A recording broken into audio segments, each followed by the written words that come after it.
Good evening, you're watching London Live News at 6 with James Dickman. Coming up tonight, the latest headlines from the capital, including a £13 million cost to the London economy as a result of last month's 24-hour tube strikes. London set to be disproportionately hit by the national insurance increase coming into force today as the cost of living crisis intensifies. We'll hear from one energy saving expert on his tips for saving a few pounds here and there in your home. We'll have an update on London's weather as well in the next 10 minutes. Also on the way, actress Tamsin Outhwaite on EastEnders fame on why she's helping one children's hospice in Barnet with their vital recruitment drive for more nurses. And a new exhibition showcasing the groundbreaking technology that revolutionised the postal service. We'll take a look. That's all on the way, but first let's take a look at some of the main headlines. Business leaders, including the London Chamber of Commerce, have urged the government to reintroduce universal free COVID testing to minimise sickness absences as Londoners return to the workplace. The call came as the latest React infection survey by Imperial College London found case rates were at a record level, with about 1 in 16 people having the virus last week, more than double the rate in February, though the rate is slightly lower in London. Last week, Labour councillors responsible for public health in the capital wrote to the government asking for a 3-month extension in the availability of free lateral flow tests. 2 strikes on the tube network last month cost Transport for London an estimated £13 million, City Hall has said. About 10,000 workers from the RMT union walked out at midnight on the 1st and 3rd of March in a dispute over job losses and pensions. The strikes crippled the tube network, with most lines closed, leaving passengers having to find alternative travel. Future strike action has not been ruled out by the RMT, despite assurances from TfL no one on the network will lose their job. Officers investigating a sexual assault in Croydon have released an e-fit of a man they would like to speak to. The incident took place on the 21st of November last year at around midnight. A woman aged in her 40s was walking along Heathfield Road when she was grabbed by a man described as around 5'6" and in his 30s. A COVID curry hero who gave over 100,000 free meals to frontline workers becomes a city freeman. Sujan Katawal, who runs a Nepalese restaurant, thought of closing the business that he'd been running for more than a decade, but his wife, Bandana, suggested that they keep it open to help the community and hospitals, delivering meals to the staff, community centres, homeless projects, care homes and the armed forces, helping out at vaccination centres. Well, the couple has already received the Queen's Award for voluntary service in 2020. Ed Sheeran's 2017 hit, The Shape of You, does not infringe another artist's copyright, a High Court judge has ruled today. The singer and his co-writers faced accusations that they ripped off the 2015 song Oh Why by grime artist Sammy Switch. The judge concluded that Sheeran neither deliberately nor subconsciously copied a phrase from Oh Why when writing Shape of You. During the 11-day trial, Sheeran denied he borrows ideas from unknown songwriters. Whilst we're obviously happy with the result, I feel like claims like this are way too common now and have become a culture where a claim is made with the idea that a settlement will be cheaper than taking it to court, even if there's no base for the claim. It's really damaging to the songwriting industry. There's only so many notes and very few chords used in pop music. Coincidence is bound to happen if 60,000 songs are being released every day on Spotify. That's 22 million songs a year, and there's only 12 notes that are available. I don't want to take anything away from the pain and hurt suffered from both sides of this case, but I just want to say I'm not an entity. I'm not a corporation. I'm a human being. I'm a father. I'm a husband. I'm a son. Lawsuits are not a pleasant experience, and I hope with this ruling it means in the future baseless claims like this can be avoided. This really does have to end. The cost of living crisis is starting to hit Londoners hard, particularly with the new price cap on energy bills skyrocketing this month. Many are paying over 50% more for their gas and electricity, while the Energy Saving Trust, who believe in promoting energy efficiency and net zero solutions, we're here to discuss how they believe Londoners can knock hundreds of pounds off their energy bills without compromising their health, well-being or lifestyle? I spoke with Brian from the organisation. Well, the amount everyone can save is different depending on your circumstances, but most people can do something. And some of those are quick and easy and don't cost anything, like making sure you switch off your electronic equipment at the wall when you're not using it, keeping the length of your showers short, having showers instead of baths, using washing machines and dishwashers at low temperatures or eco cycles, and making sure you wait till they're full before you run them. That all in all could save you a couple £100 a year maybe in a typical household. Then there are other more long-term things. If you own your own property, then you can look to upgrade the property, upgrade the insulation, replacing windows, draft proofing, loft insulation, wall insulation. There's a whole set of things that may be open to you if you own your property. If you're renting, then talk to your landlord. Is there anything they can do and will do to improve the property to reduce your heat loss? Because when the next price rises come in the winter, that's when it's really going to hit, and the heating bills are going to be what you're going to be worrying about. Yeah, well, obviously today's the national insurance rise as well. It's hitting families even harder than what we've already seen in terms of cost of living. We had the money-saving expert on last weekend, Martin Lewis, and he said that there is nothing that he can advise people anymore. His advice has reached a certain end point unless the government do more to help people with this crisis. Do you agree with that? Or, as you say, you're saying things like, shower less, but will that actually make much of a difference? Well, each thing on its own doesn't make a huge difference, but added up they can if you're not already doing it. We can keep saying the same advice over and over again, as can Martin Lewis. If you've already done that, then that's the point where you get to, there's not much more you can do. But if you're still taking long showers, you're still taking baths, if you're still doing things, you're still leaving things switched on and you don't need to, then you can, for example, one person cutting their shower down to 4 minutes, that's £35 a year in a typical home. If there's 4 of you in the home, that's 4 times that. That's a significant amount of money if you've not already done it. It won't make all the cost of living problems go away, but it's one of the small things you can do to help. There you go. Well, these campaigners were seen outside the Treasury today. They're wearing masks depicting the Chancellor Rishi Sunak to protest the national insurance contributions increase coming in today. We'll have more on what that tax means after the break. A little bit of sport for you now, and in football, Chelsea are in action tonight as they host European giants Real Madrid in the first leg of their Champions League quarter-final tie. The title holders defeated the Spanish side in last year's semi-final before going on to lift the trophy against Manchester City in Porto. Well, Blues boss Thomas Tuchel spoke ahead of the game taking place at Stamford Bridge, where they are coming fresh off the back of a 5-1 loss to Brentford on the weekend. We set the new targets, as what you do in sports, no matter if you win or lose. It was a crucial loss, of course, and when we absolutely did not like what happened. It was very untypical for us, so we consider this also as the exception of the rule.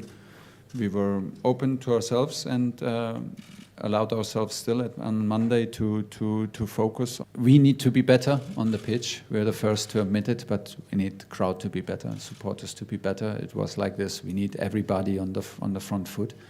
It's a big match. It's quarterfinals, and it's a big opponent in a big occasion.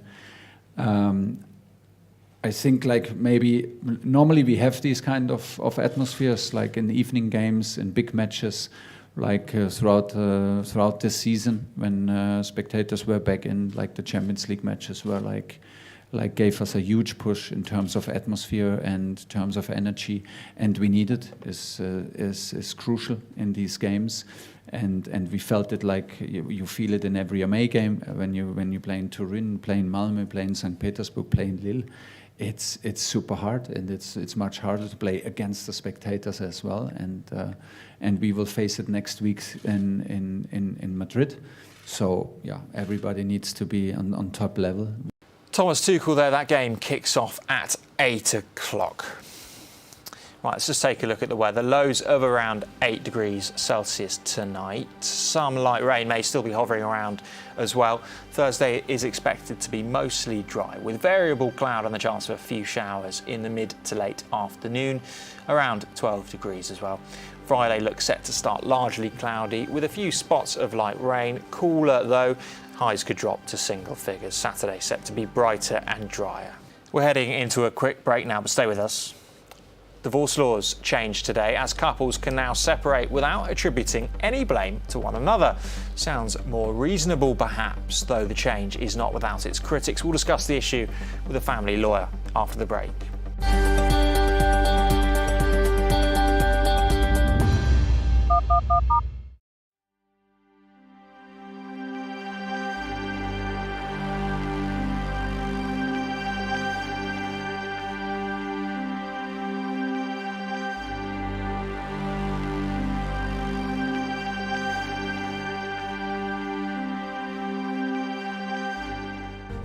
From breaking news to headline events, the latest trends and places to be. You can now keep up to date on daily life in London across London Live's social platforms. Start the day with an update on the travel and weather, and know what's on around the city and what's being seen by others. With stories from London Live's team of reporters and your videos of the news moments that matter. Minute by minute. That's London Live News on Twitter, Facebook, Instagram and more. Find us at London Live.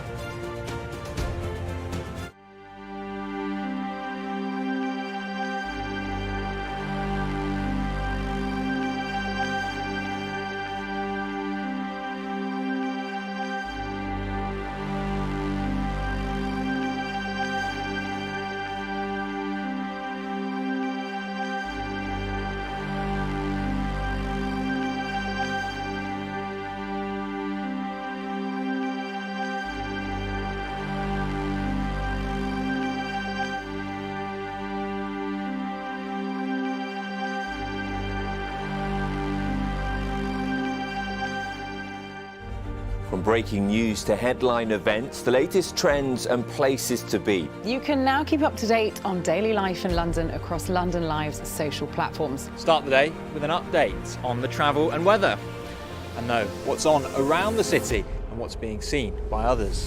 With stories from London Live's team of reporters and your videos of the news moments that matter. Minute by minute. That's London Live News on Twitter, Facebook, Instagram and more. Find us at London Live.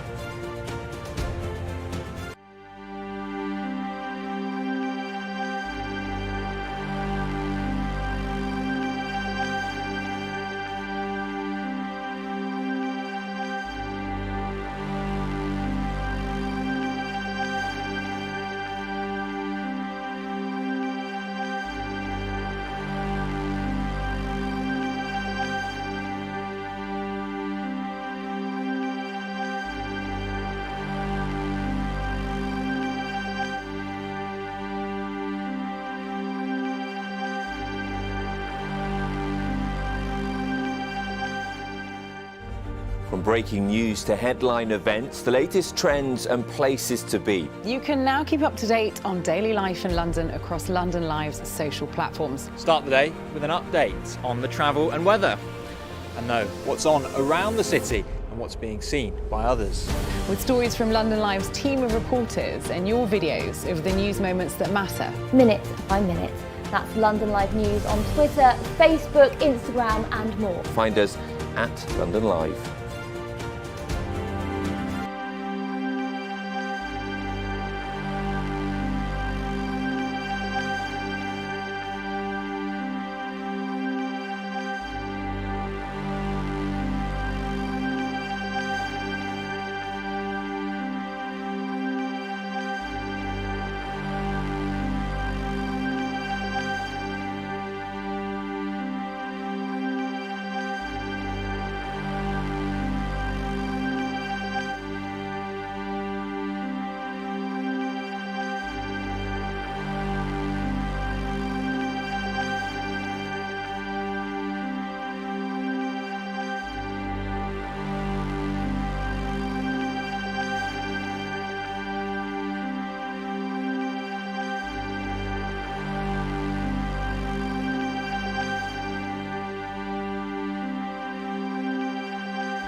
Welcome back. Let's take a look at some of the other stories affecting Londoners today.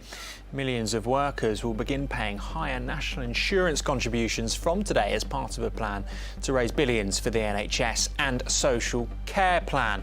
The 1.25 percentage point increase, first announced last autumn, is being introduced despite pressure for it to be put off given the wider cost of living pressures with energy, fuel and food bills all rising.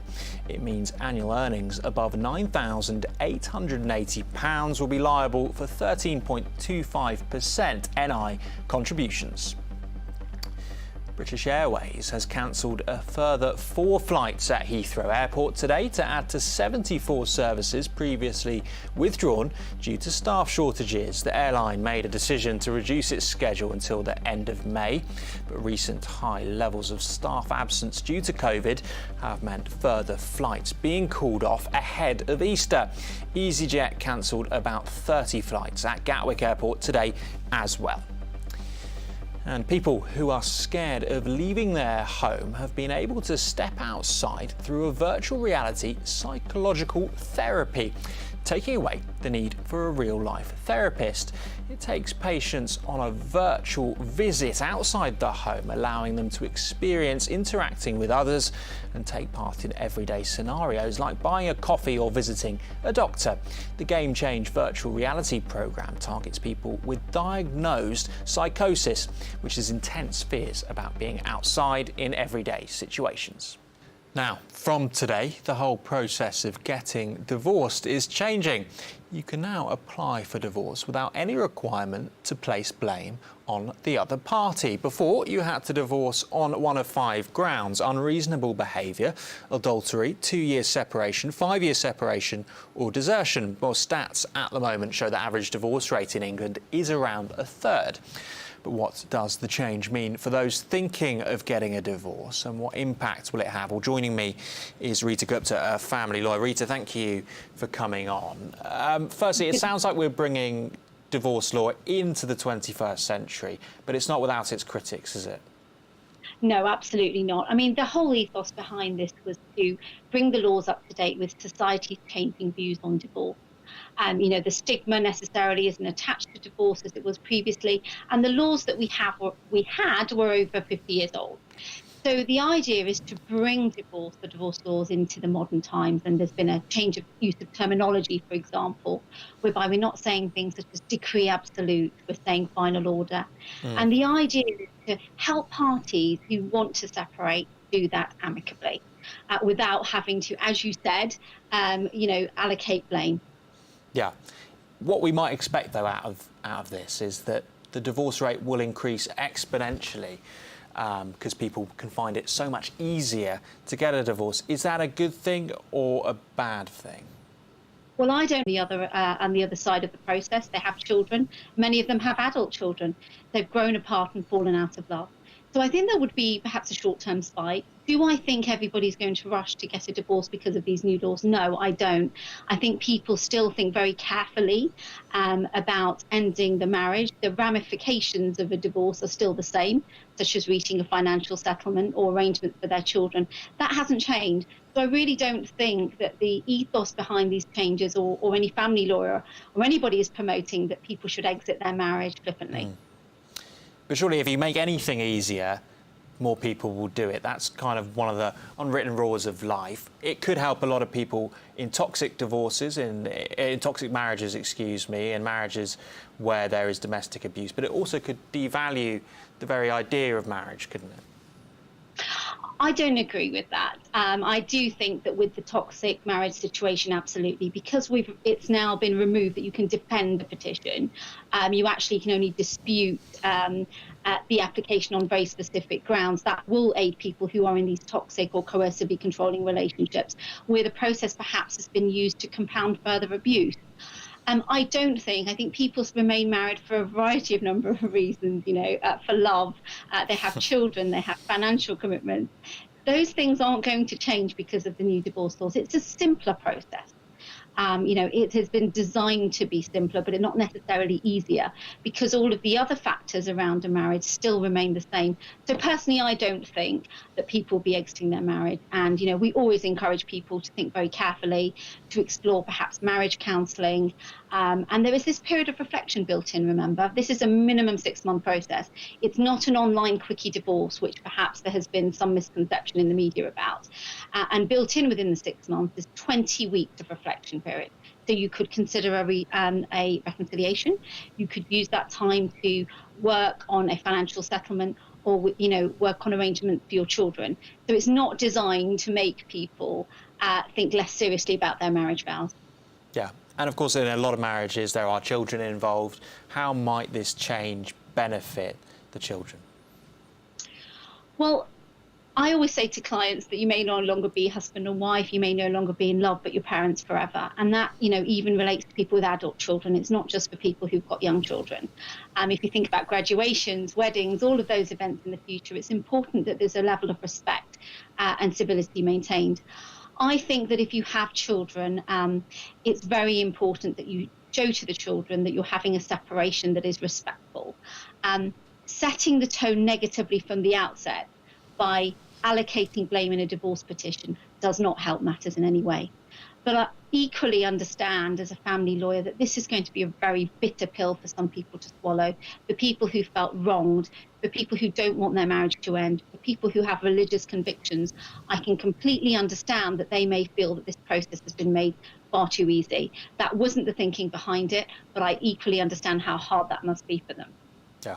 Well, Rita, thank you very much for joining me. Thank you very much. Bye-bye. Rita Gupta, a family lawyer there. Right, back to the cost of living crisis. And new research from the Motor Ombudsman shows 59% of Londoners who don't have car insurance booked in this year are planning on skipping it to save funds for things they deem more essential. Well, Bill Fennell is the Chief Ombudsman and told Alicia why it's essential that people continue to keep their vehicles running safely. We weren't surprised. I mean, we kind of could see that with the sharp rises in cost of living, people have got to make choices of how they feed the family, how they pay the mortgage, how they pay their monthly bills. But what we wanted to understand was how big the issue was. And I think it is concerning that over 50% of people that don't have a service plan are saying that they'll either delay or not have their car serviced or maintained. And I think that's both from a safety issue that we're concerned, but also the value of the car, because we know that not having your logbook fully serviced, for a new car, that can knock about 10-20% off the value of the car. And for an older car above, say, 5 years, that can be kind of 5 to 10%. And people don't realise that. And then the other big element is the safety element for you driving the car, your passengers, and for other road users. So what are the potential implications of this? Well, I think really what people are looking to do is they want to save money. So I think kind of there's two aspects. One is, okay, if we recognise that people want to save money with their car, what can they do? And then the other bit is really the safety side. Because what we know is from an MOT perspective, and all cars over 3 years need to have an MOT, is that 40% of vehicles fail their MOT the first time they go in, and they're failing for safety related issues. So it really is important that people do maintain and service their cars. Can you understand why people are kind of putting this to the bottom of the list, given the amount of financial kind of strains that there are at the moment? Yeah, definitely. I mean, we're all being impacted. But I think the work we've done kind of says that the annual running cost for a car is about £2,000 a year. £1,000 of that is going to be fuel and diesel.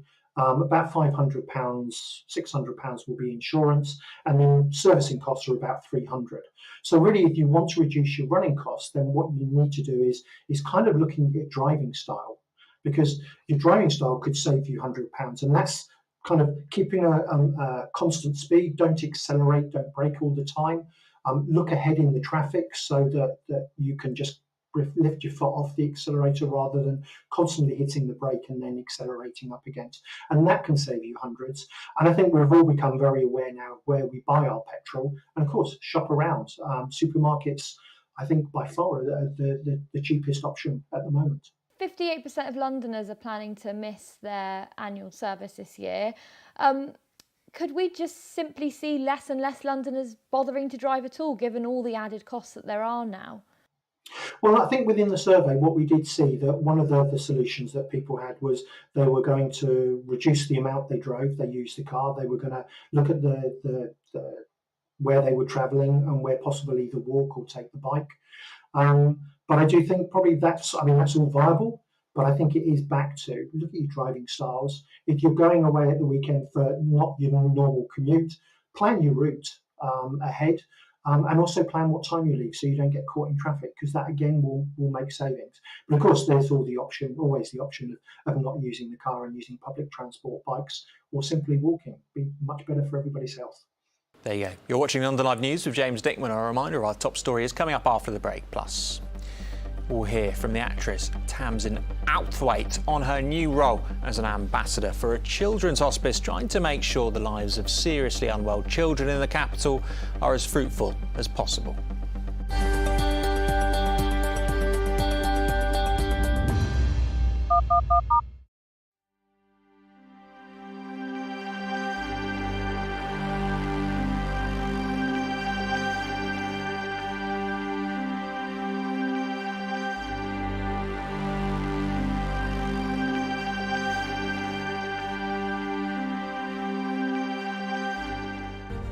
From breaking news to headline events, the latest trends and places to be. You can now keep up to date on daily life in London across London Live's social platforms. Start the day with an update on the travel and weather, and know what's on around the city and what's being seen by others. With stories from London Live's team of reporters and your videos of the news moments that matter. Minute by minute. That's London Live News on Twitter, Facebook, Instagram and more. Find us at London Live.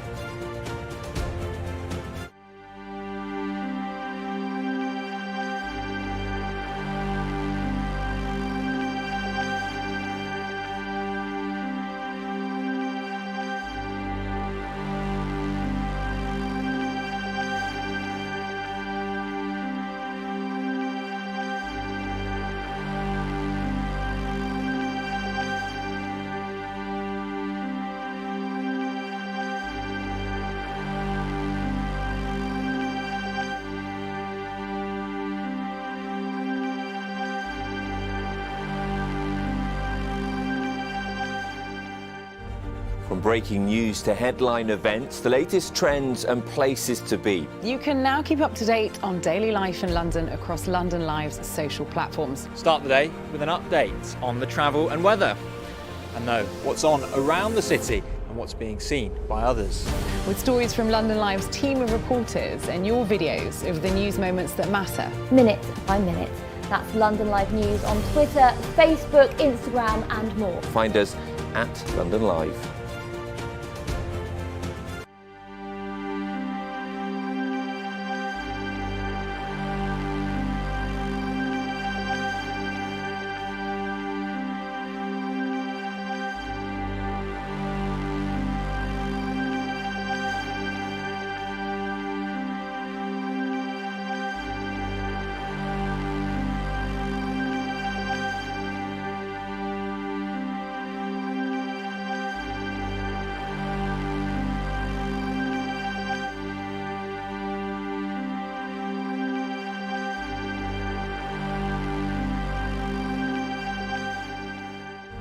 From breaking news to headline events, the latest trends and places to be. You can now keep up to date on daily life in London across London Live's social platforms. Start the day with an update on the travel and weather, and know what's on around the city and what's being seen by others.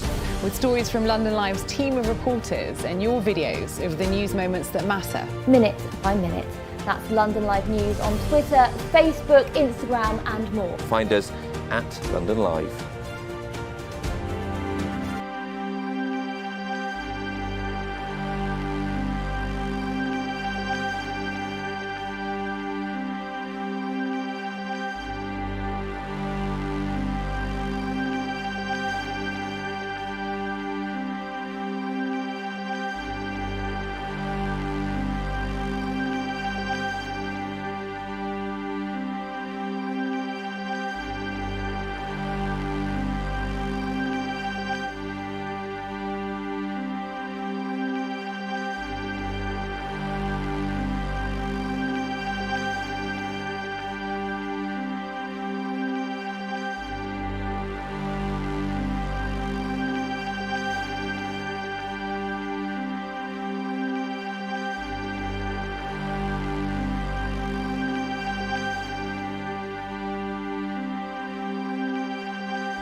Welcome back to London Live News. Let's just take a look at some of our main headlines from today.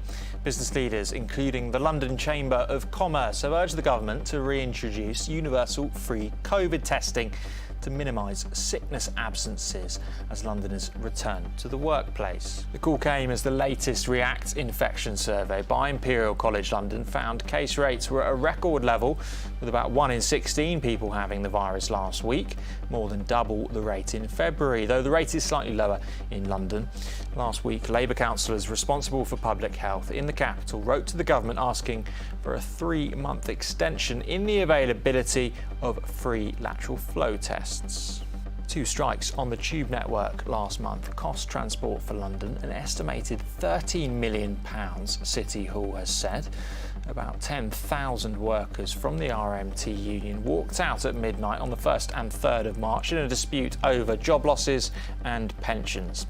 The strikes crippled the tube network, with most lines closed, leaving passengers having to find alternative travel. Future strike action has not been ruled out by the RMT, despite assurances from TfL no one on the network will lose their job. Officers investigating a sexual assault in Croydon have released an e-fit of a man they would like to speak to.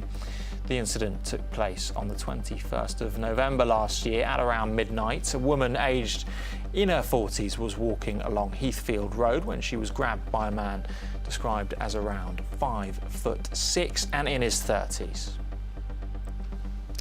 A COVID curry hero who gave over 100,000 free meals to frontline workers becomes a city freeman. Sujan Katawal, who runs a Nepalese restaurant, thought of closing the business that he'd been running for more than a decade, but his wife, Bandana, suggested that they keep it open to help the community and hospitals, delivering meals to the staff, community centres, homeless projects, care homes and the armed forces, helping out at vaccination centres. Well, the couple has already received the Queen's Award for voluntary service in 2020. Ed Sheeran's 2017 hit, The Shape of You, does not infringe another artist's copyright, a High Court judge has ruled today. The singer and his co-writers faced accusations that they ripped off the 2015 song Oh Why by grime artist Sammy Switch. The judge concluded that Sheeran neither deliberately nor subconsciously copied a phrase from Oh Why when writing Shape of You. During the 11-day trial, Sheeran denied he borrows ideas from unknown songwriters.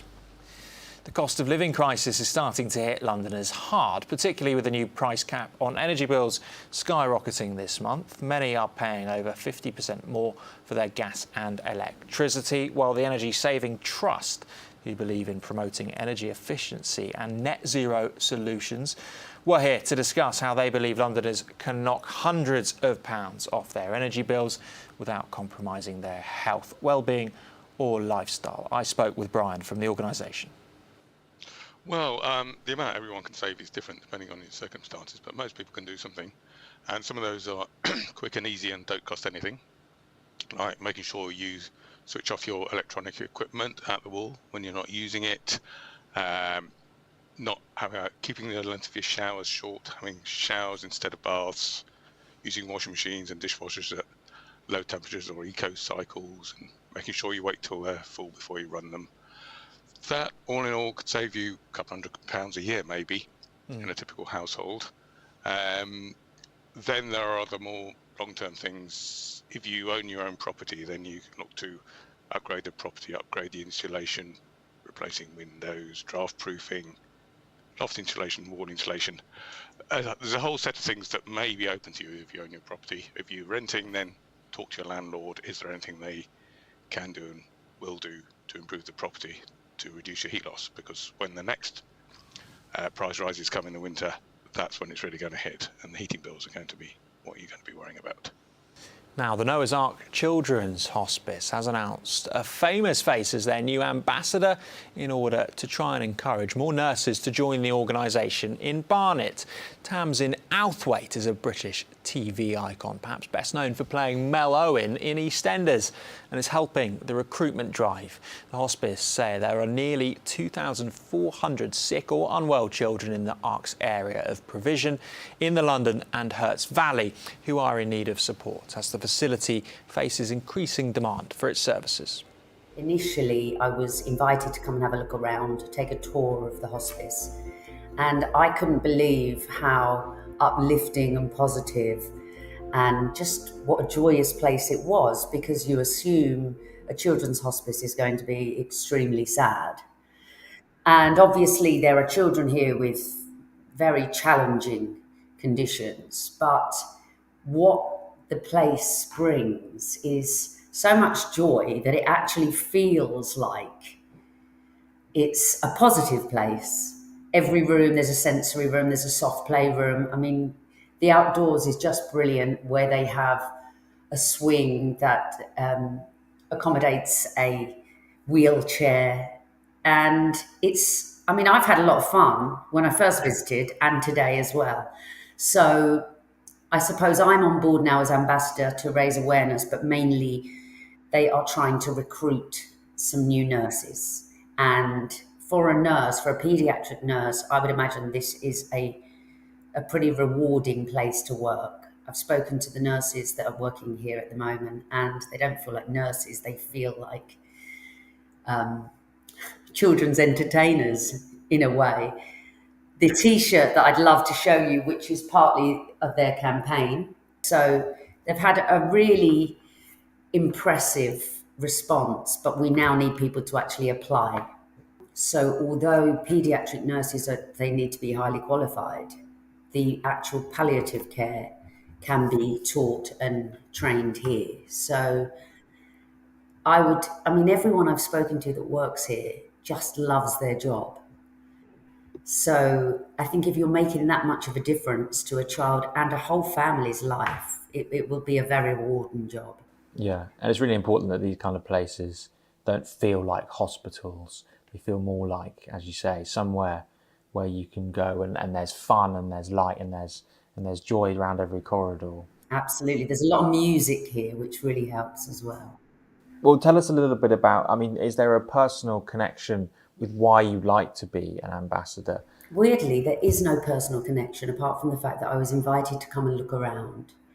And you get asked by a lot of charities to be ambassadors or to raise awareness for them, and you just can't spread yourself too thinly. And this was one of the places that I came to and thought, I do want to be involved here, because God forbid I was ever in that situation as a parent. You'd want to be able to come here with your children. And what struck me is the families here, when they bring their children here, they become parents again, as opposed to carers. So they see that their children are having a lovely time, and it gives them some respite. They sleep better and they create memories. And I think that's really important. This isn't a dark, depressing, end-of-life place. This is somewhere where you can make a difference to a child's life and whatever challenges they have, and help the family that are already struggling. Tamsin chatting with me there. You can find out more at the Noah's Ark Children's Hospice website. Stay with us, we're taking a short break. Visual artist Leroy New's new exhibition at Somerset House that uses plastic waste and recycled goods to make a spectacular statement. Stay with us.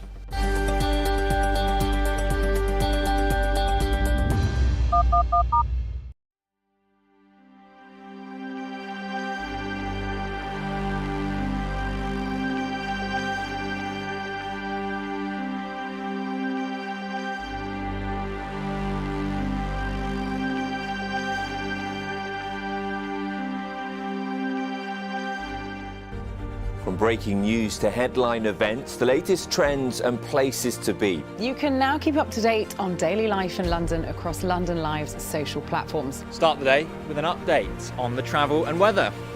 and know what's on around the city and what's being seen by others.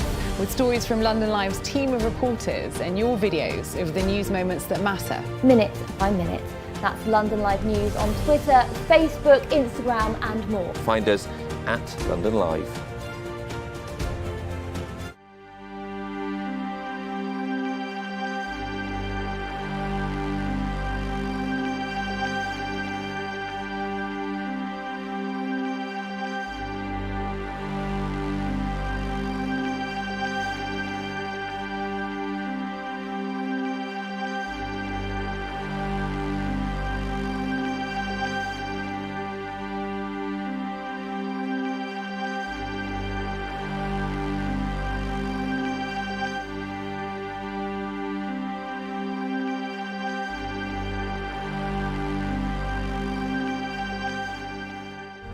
From breaking news to headline events, the latest trends and places to be. You can now keep up to date on daily life in London across London Live's social platforms. Start the day with an update on the travel and weather, and know what's on around the city and what's being seen by others.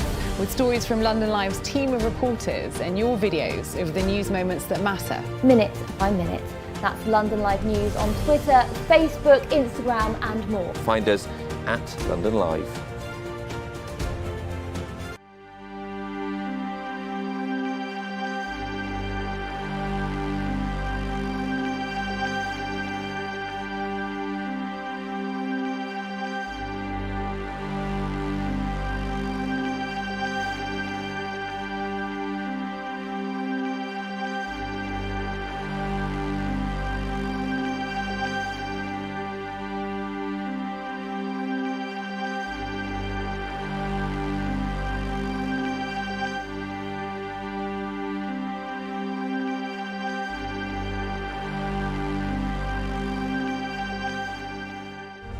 From breaking news to headline events, the latest trends and places to be. You can now keep up to date on daily life in London across London Live's social platforms. Start the day with an update on the travel and weather, and know what's on around the city and what's being seen by others.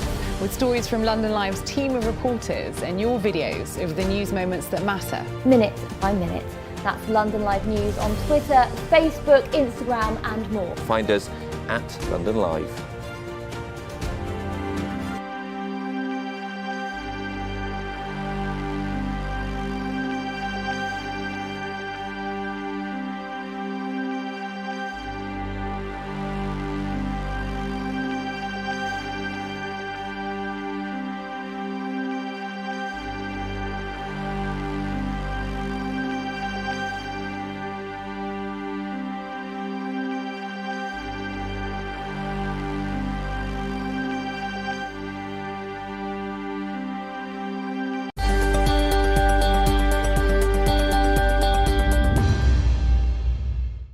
Welcome back to the final part of this evening's programme. Time for Smart now, and having worked with the likes of Lady Gaga, the Filipino artist Leroy New's latest project has arrived at Somerset House in the capital.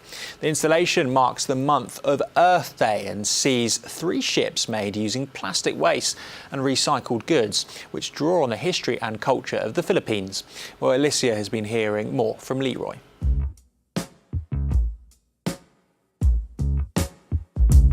I've been engaged in creating this hybrid world in my an accumulation of all the experiences I've had, inspired by visions of the future, sci-fi, local mythologies, and all these other modern mythologies. So I've been building like ships, alien environments. I've helped develop the creatures that inhabit these spaces. And my work for the Somerset House courtyard is kind of like a new direction for this unraveling of this world. I've created like 3 kind of like biosynthetic industrial vessels made entirely out of discarded materials, surplus materials, wastes that we've collected that have been donated. And a lot of it was kind of like built on site. So the process is very intuitive. There's a lot of improvisation because you don't know what kind of waste materials you're gonna find. So it's interesting always that I find different things when I work in different places. The material culture kind of exposes itself through the waste that we manage to find in the recycling centers, in the sorting facilities, in the surplus shops. I found like a lot of plastic containers during my trip here, DVD cases, a lot of DVDs and CDs, relics from recent past, and all sorts of stuff. It's a little piece of history as well then. Yeah, exactly. Why is it so important for you to reuse and have that be part of your work? I've shifted towards using what is available when I was kind of practicing in the Philippines. I still do, but there was a conscious shift from the more traditional ways of making art to like something more responsive to what was immediately available in the Philippines, also what was in my mind relatable. I found it humorous, I find it funny that people, see something different at first, some alien form, sculpture that's unfamiliar, but upon closer inspection, they see like food strainers, plastic cups, plastic bottles. I think there's this humor in us that loves to like transform things from what they were originally meant for. If you go to the Philippines, there's so many Christmas decor made out of all sorts of plastic bottles, CDs, or whatever colorful or shiny thing that we find. We gravitate towards color and shiny things. We love to celebrate. Our fiestas are some of the most colorful fiestas. It's really about celebrating abundance, but also through this celebration of abundance, we make use of anything and everything. From agricultural surplus to the wastes that we find interesting and can be transformed. Finally, these installations obviously in central London at Somerset House. Why was this the piece that you wanted to display to Londoners, and what do you want them to take away from it? Well, we've been in conversation since late 2019, and I've discovered many things about Somerset and how it was also at one point accessible via the river and via boats. Boats could enter it, and my choice to do like vessels that resemble ships and vessels of all forms, kind of have this same universal pod-like shape, and the arcs of the Mohudan, the title of the work that I'm showcasing, can mean many different things. Arcs, as in arches, the arches that we built in our fiestas, temporary arches that we built to celebrate a certain, religious figure or certain, time in the history of a particular region. But also arcs in terms of like boats as vessels, which figures heavily in our history and our culture in the Philippines, being an archipelago composed of 7,000 plus islands. So a lot of our words relate to the water, a lot of our practices relate to the water, and a lot of our current issues, geographical conflicts, and political challenges, also has to deal with us being separated by water, being in between, superpowers wanting to claim our islands for strategic purposes, or all of these many different things. So it just seemed like the perfect form for my attempts to provide an alternative, kind of sci-fi language for the Filipinos. Visual artist Leroy New with Alicia there. That's at Somerset House until the end of April. Right, groundbreaking technology that revolutionised the British Postal Service is now on show in a new exhibition here in the capital. Sorting Britain, the power of postcodes is on at the Postal Museum and displays how our deliveries were processed, sorted and delivered, and it even reveals its unintended outcomes for life in Britain. Well, we spoke to those behind the collection to find out more. The Postal Museum's new temporary exhibition, Sorting Britain, explores the story of the development of the postcode in Britain. So the exhibition breaks the story down into two key elements. One is why you have a postcode, and secondly, what your postcode says about you.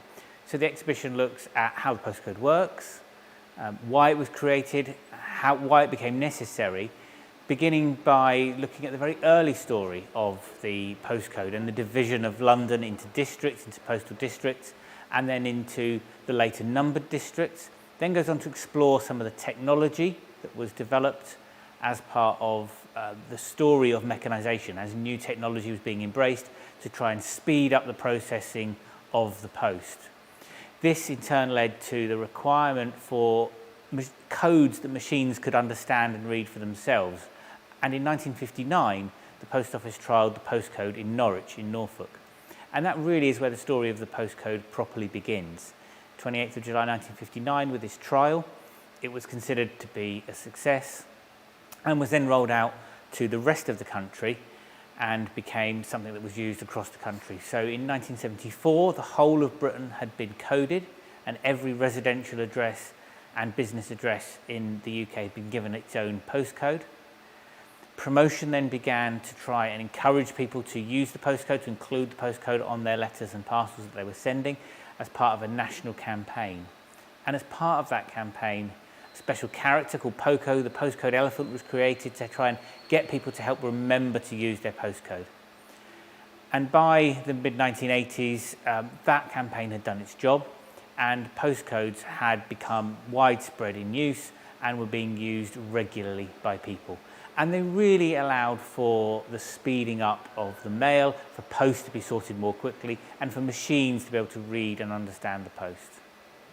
The second half of our exhibition looks at what the postcode says about you. So it looks at how the original purpose of the postcode has changed, moved away from being an operational tool that was used to simply sort the post, to being something that's used to sort of sort people almost, to break communities down into groups based on postcode, and that goes on to affect things like house prices, car insurance premiums, and even what takeaway services are available to your house, all based on your postcode.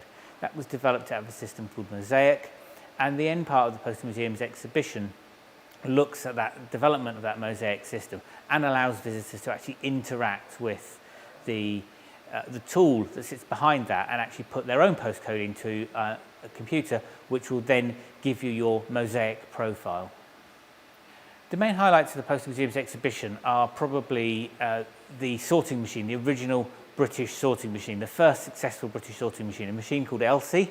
All post office machines were given human names, and Elsie was the first successful British sorting machine, and she's the centrepiece of the exhibition. She's the only surviving example that we're aware of one of these sorting machines, and she's in the centre of the exhibition, along with an interactive that allows people to have a go at actually operating the machine and see how it was to work a machine like Elsie in the 1950s and 60s.